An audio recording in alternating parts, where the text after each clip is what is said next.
In this video, we're going to go through the RAF selection interview. We're going to do some questions and answers, and we're going to look at everything you really need to know before you go into this interview.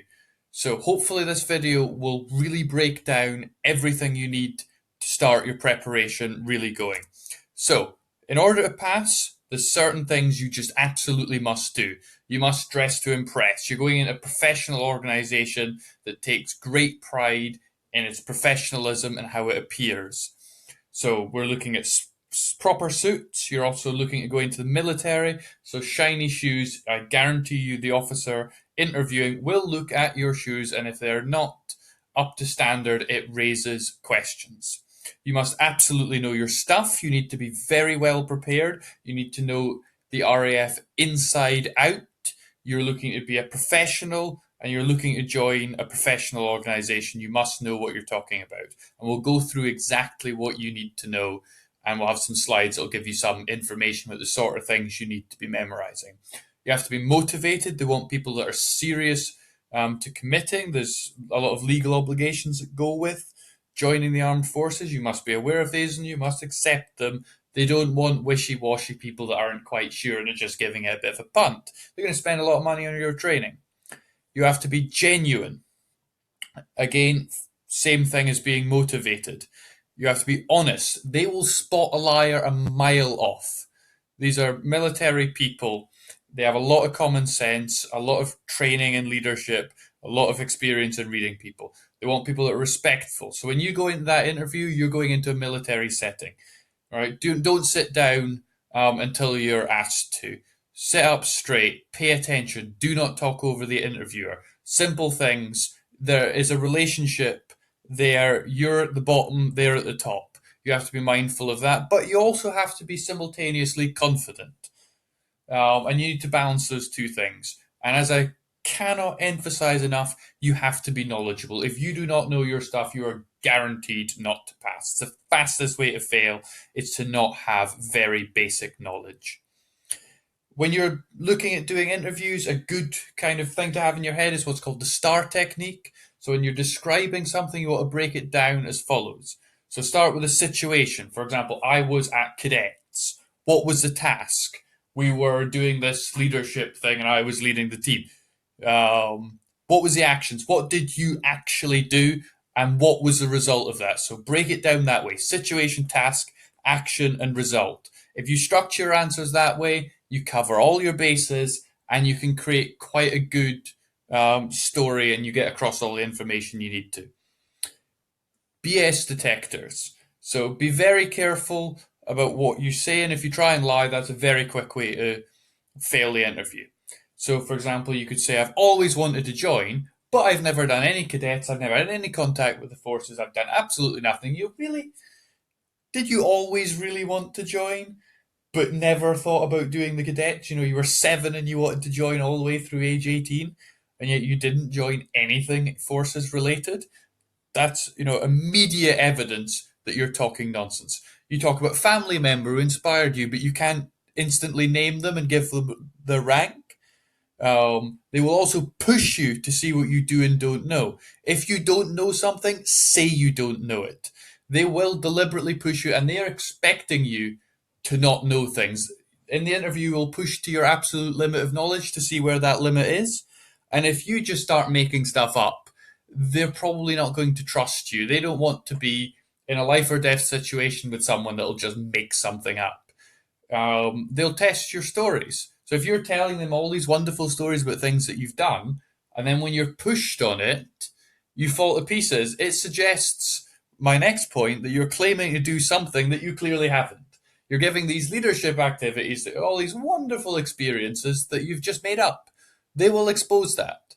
Unconvincing leadership stories that simply didn't happen are a very quick way to fail the interview. So always be aware that these people are trying to spot dishonest people. They have interviewed a lot of people and they have heard a lot of nonsense. So be aware of that. Absolute most important question, now that we're going on to the Q&A. They will ask you, guaranteed, why do you want to join, or something to that effect.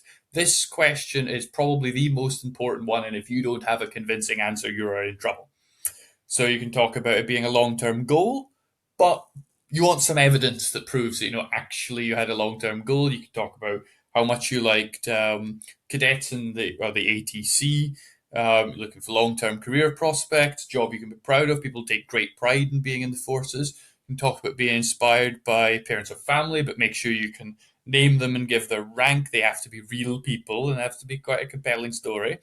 You're looking for great training. They invest an absolute fortune in you. The training is world class. You're looking for an active and varied career, perhaps desk job just simply isn't suited for you. And of course, the classic one about looking for a challenge. These are just generic ones. Don't copy these word for word. Put in your own twist on it. This is just some sort of guidance. Next question: what do your parents think of you joining? If you're younger, you're likely to encounter this. First thing, have you asked? Good idea to do so. Supportive and enthusiastic is kind of the ideal. And also, you could talk about having spoken to a relative in the forces. You can talk about the advice and guidance that they gave you and what to be aware of, and how that influenced your decision.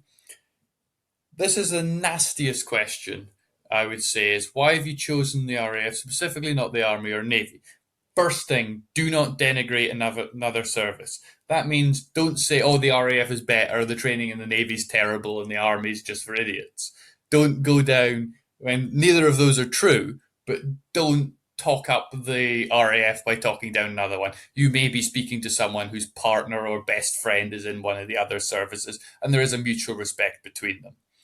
Don't refer to the RAF as a soft or easy option. That's one way to seriously irritate people. For example, saying, oh, but the Navy's so hard, but you're on a boat. Well, you join the RAF and you're based in the Falklands for 9 months. It's substantially similar. You want to be positive and enthusiastic, so you want to be talking about why the RAF interests you. And I would say it is okay to say you've applied to another service. It does show some sort of enthusiasm about the forces and you genuinely are trying to get in, and you realize it is very competitive. So you're having other options. So it would be good to say why you have a preference for the RAF if that's what you genuinely do have. Leadership experience, you really need to demonstrate this. This is absolutely essential.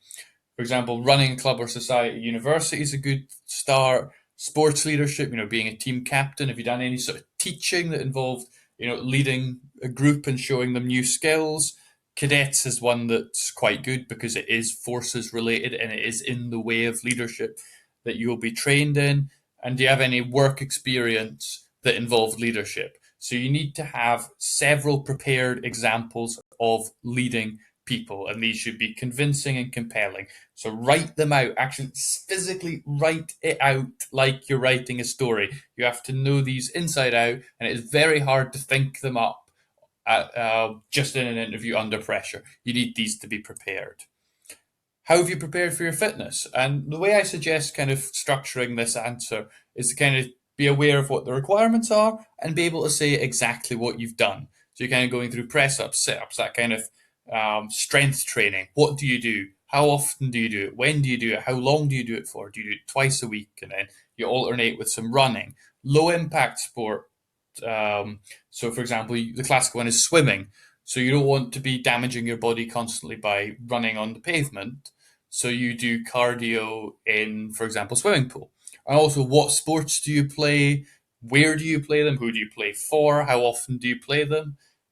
These are all good things, and if you can give quite a compelling answer, that suggests that you have kind of the fitness orientation, because fitness is very, very important in the forces. Now we'll move on to the stuff you need to know. Basic start is just memorize this table, two of which you have to fill in. So when was the RAF formed? The Air Chief Marshal is. I've put that for you to complete because that could change between the time that I'm recording this and when you're watching this. Most recent operations are, so a list of what the RAF have been doing. Learn the operation names, like Operation Shader. You ought to have all those names, exactly what they involve, and some basic facts around that. What NATO stands for, you'll need to know a lot about NATO, and some of these dates are just good to be able to reel off. Foreign bases, you're expected to know these. So there's just a list, memorize them. Be very careful with Gibraltar. Don't say that's in Spain. That's a way to really irritate people. because Gibraltar is actually part of Britain.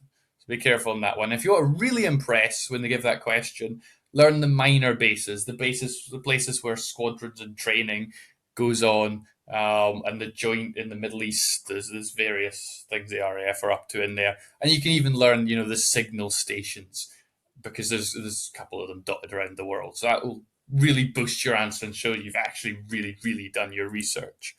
Current affairs, you will be asked about these, so you must keep up with the news. This is not something you can decide on a whim. You can't just say, a week before your interview, I'm going to know all current affairs. You need to build this up over several months. There is a narrative.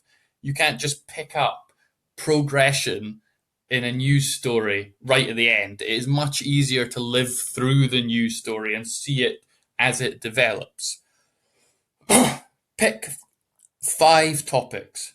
Some of them should be national, so British issues, and some of them international, so you can show a kind of breadth of understanding, and also you can show some depth by learning 5 really, really well. Know your training. Why are you joining if you don't know what you're joining to do? So you need to know, where is your basic training. For example, be RAF Cranwell for officers. Where is your specialist training? Where's that actually based? How long is each phase? So if you can say basic training is here, and remember, if you're in an RAF regiment, it'll be somewhere different. Where exactly are you going to do your specialist training? And if you can break down every single phase 1, they'll do this, phase 2, I'll do this, phase 3, I'll do this, and at the end of it, I'll get these qualifications, which will let me go on and do this. It shows that you really know your stuff. So know inside out exactly what you're doing, when and where. Your commitment. You're entering the military, be very clear on that. Also, you can't just leave at any time. You'll need permission to leave. If you get a joining bonus, you may have to give it back if you leave too quickly. You have a reserve commitment. You are a trained officer or member of the forces. If you don't realize that, you're in trouble. You could be called up at any point because they've went through all the training. You're kind of tied to them for quite a long time, even after you've resigned. Failing to do your job is actually a criminal offence. So you've got the AWOL. There is people in the forces that have been put in prison for failing to carry out their duties. You can be discriminated against on medical grounds, and if you don't maintain your fitness, you will be kicked out. It's brutal. This is what you're committing to. Be aware of that, and if you show an adult, mature understanding of this, it reflects well that you're quite serious. At the end, you'll get a drugs question. You should be very aware of the policies. There is absolute zero tolerance. If you've ever done drugs at any point ever, you're probably, I'll just say you're not going to get in. If you say, I've done drugs in the past, you will not get in. And if it is found out that you have, you will be discharged. There is a zero tolerance policy on drugs. This is an extract from it.